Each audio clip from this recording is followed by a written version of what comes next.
Hey guys, so in today's episode we're going to try and get this motor into the 60 chassis. So I've got all the parts sort of laid out here. We've got the LS1 that I had from a previous project with a blown up 6L80 bolted to it. We've got a Mark's full drive adapters kit here to mate it to this 80 series full-time transfer case. We'll put these together. I've already got the mounts tacked to the chassis and then we'll try and get it dropped in and see how everything fits. The Mark's full drive adapters kit sort of includes everything you need to bolt these together. I've used a couple in other conversions as well that I've done throughout the years, and they've been good stuff. It's all Australian made, which is really good too.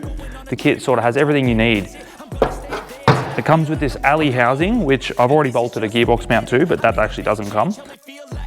You get this steel ring, which bolts, you can see these 4 bolts. It'll go through these holes here and locate that way, and then this ring will bolt onto the back of the gearbox in place of this rear tail housing. Once you pull these bolts out, this rear output shaft and this gearbox mount, this bolts on, then we can bolt this up.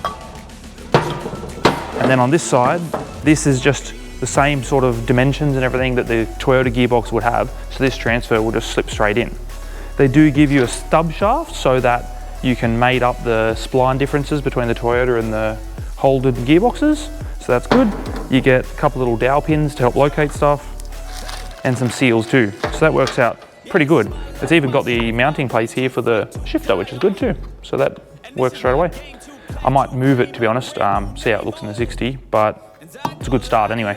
I'm a bit nervous that I might screw everything up that I've ever done, but what's the point of living if you ain't having fun? I guess I'll try this, try that, might miss, gotta find what I'm good at. I guess I look here, look there, over where am I scared, where am I at? I gotta make it in this life, whatever makes me happy, know I'm doing things. When you're doing a big project like this, I find it's easier if you're gonna buy like a common bolt, like, you know, this is just an M10 by 30. We'll probably use a bunch of these throughout the build. When you go to the bolt shop and buy 6 for this part, just buy a box, because you'll definitely use more. But if you're buying some obscure size bolt that, you know, is a 3/4 bolt for a rear link, you don't need to buy a box of them. But it definitely saves you a lot of heartache going back and forth, back and forth, back and forth. But I guess it is also a bit expensive, because instead of spending $15 on bolts, you spend $100 on bolts.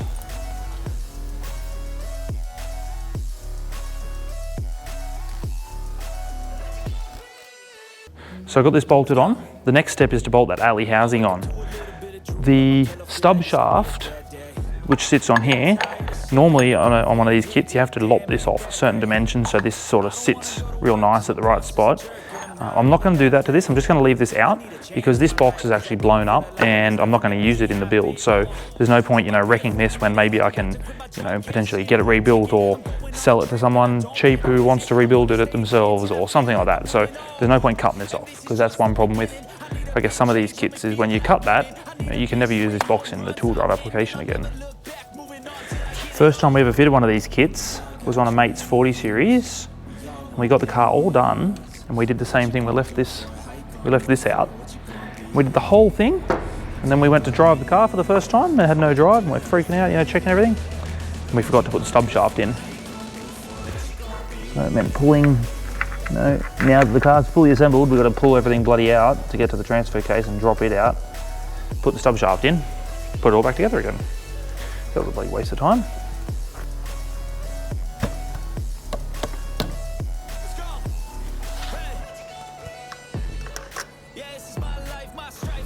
Alright, well, before I do this, I'll have to probably reposition the motor because I don't think I'll be able to get it on there with it on that pallet. So I'll just do that.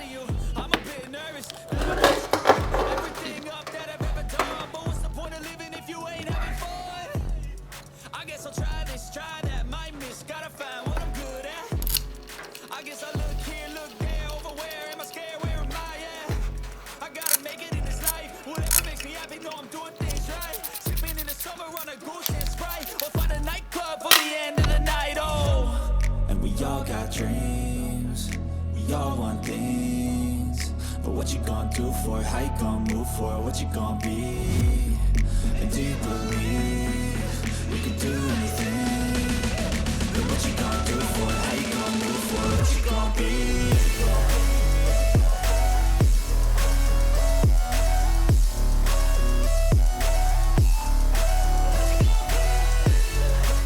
So these are the engine mount adapters I sort of made up. I'm using a Toyota Land Cruiser engine mount set, front and rear. So it's all sort of just one set, easy to get parts for. You know, they're pretty strong. And then I've made up this little bracket here, there's one on each side, that picks up the holes in the block that the old factory engine mounts on the LS used to use. That way it's all sort of, you know, nice and strong.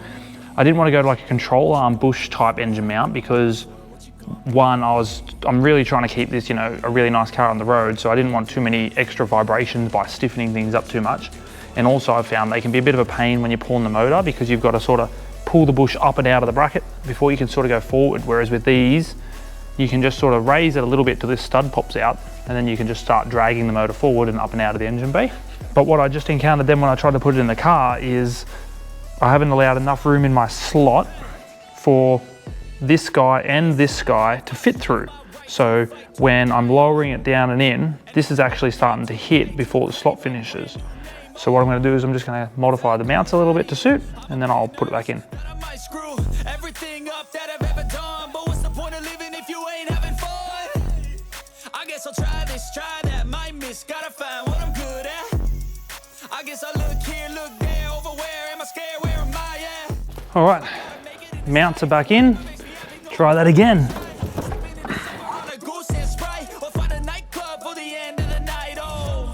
And we all got dreams, we all want things, but what you gonna do for it? How you gonna move for it? What you gonna be?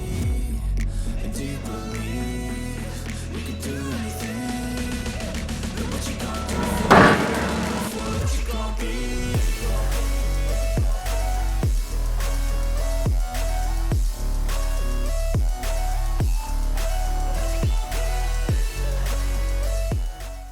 All right, well, she's in. It took a little bit longer than expected because I had to pull these mounts back off and give them a bit of adjustment. Where this little bolt slides through, I didn't allow enough in this slot here to sort of allow it to come down from above. So I just pulled these off, shortened that up a little bit, and we're good to go.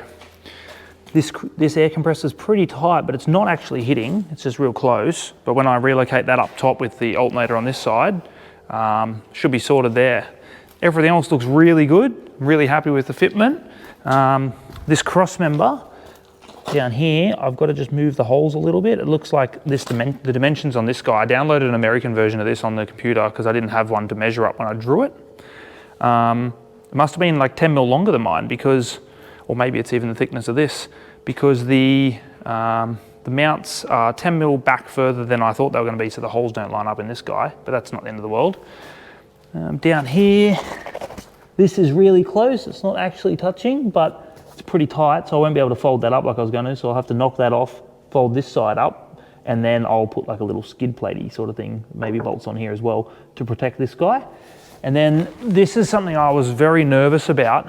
The offset tail shaft on this is really good because it drops down, so you know, an output shaft on a rear output like on a Patrol would be up here, so your tail shaft angle is greater than when it's down here. And the offset obviously suits the offset cruiser rear diff, but the downside is that it hugs the chassis, which is a real problem for all this stuff. So I drew this real tight to the chassis, and you know, I didn't have all this in real life to sort of check it until now. I was nervous that this is going to be close. I've given this a fair opening, but it looks like it might still be a bit of a drama. So I don't know if you can see that in there. So I'll have to sit a diff under here, get it centered, and throw a shaft in and see how we go. That's why I sort of stopped there. I've only tacked that all in loosely. You can sort of see that down in there. So hopefully that's sweet. Otherwise I'll have to cut those tacks and make some adjustments and get it to fit a bit better so the shaft clears. But that's why I sort of hadn't finished that, because I wanted to get the transfer case in so I could suss that out. So while I'm going through test fitting things, I thought I'd throw the steering box in, see how she goes in relation to the old alternator. These are a lot easier to fit when there's no car in the way. Looks like she hits. Oh, well, we'll have to pull the AC compressor off, eh? Not the end of the world.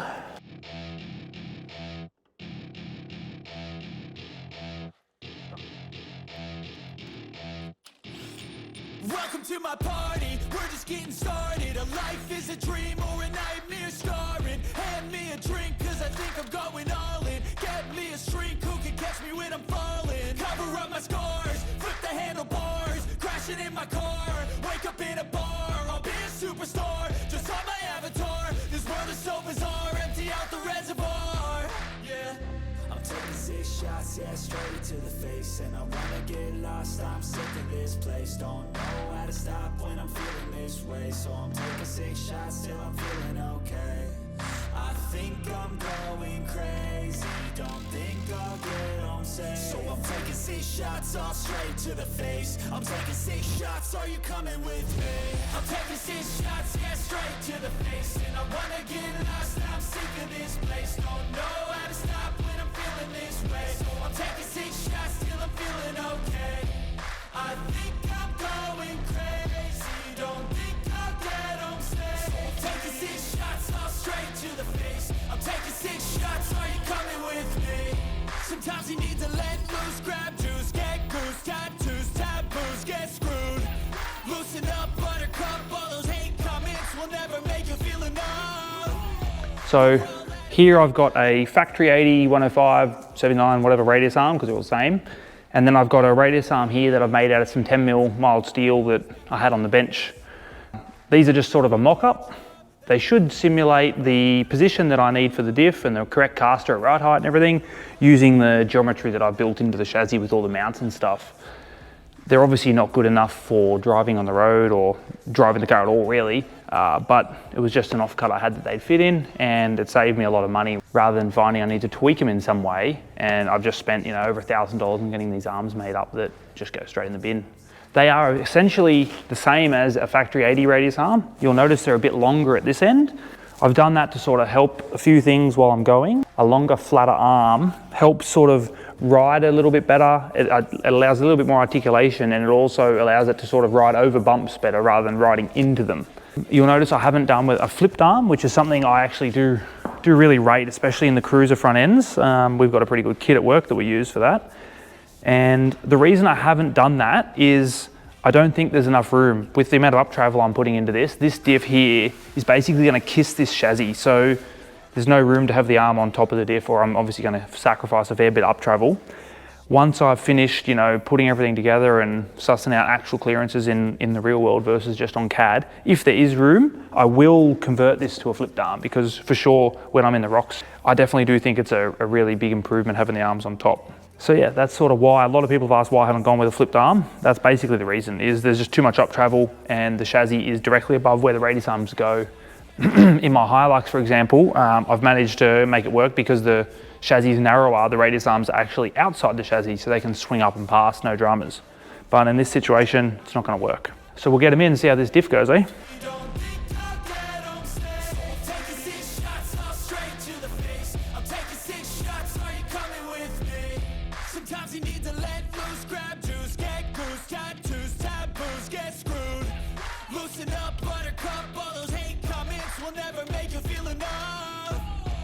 We're all adequate graduates, heart full of calluses, but we know calculus.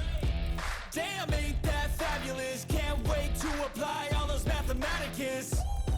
But we can't get a job that pays us enough. I'm about to pop off. Fuck you, you're lost. We all know that we never really want a boss. So I'ma do what I want to. Something I can't undo. Yeah, I'ma do what I want to. Something I can't undo.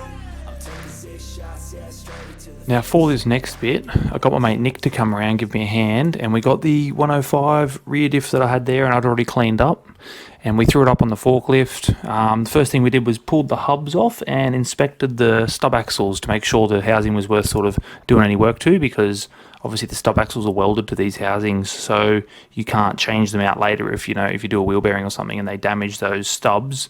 That's sort of it. The housing's basically a bin job, or you got to cut it off and weld a new one on. So we checked that. Once we were happy with the quality of those, we went ahead and squared it all up, set the laser up, and we folded up all the brackets that I had cut out for the rear four-link stuff. We only put on the upper and lower control arm brackets just so that we could get it under the car. We didn't bother putting the truss on or any of the shock mounts and stuff, just so we could get it in and sort of start sussing out the wheel position and stuff.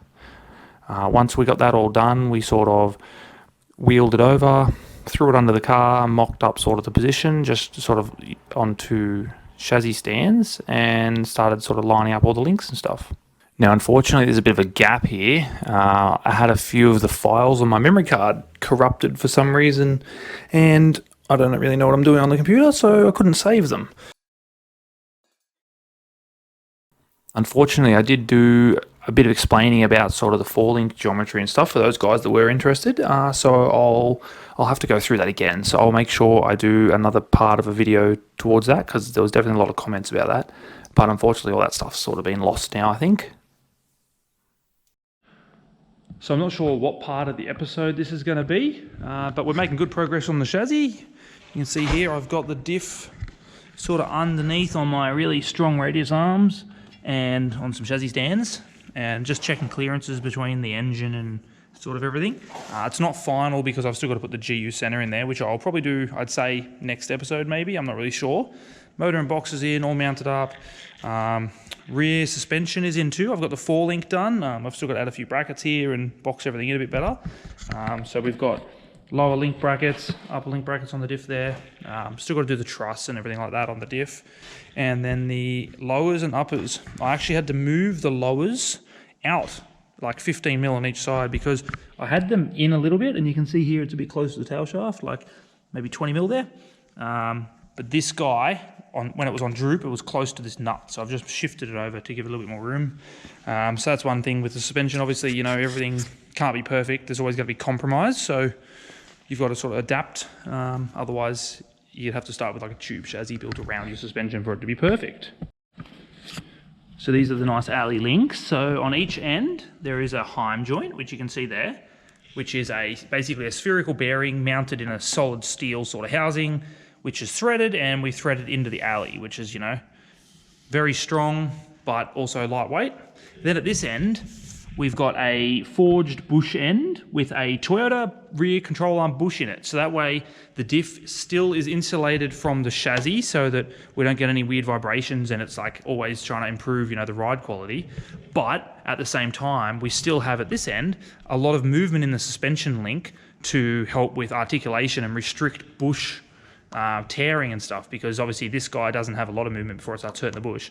So the theory is this will take up most of the play, and this will just, you know, do a little bit of work, but hopefully it should mean that life, the bush life in that, is much greater than if I was bush and bush, because that'll do all the work unrestricted, and he can just absorb all the sort of shock loads.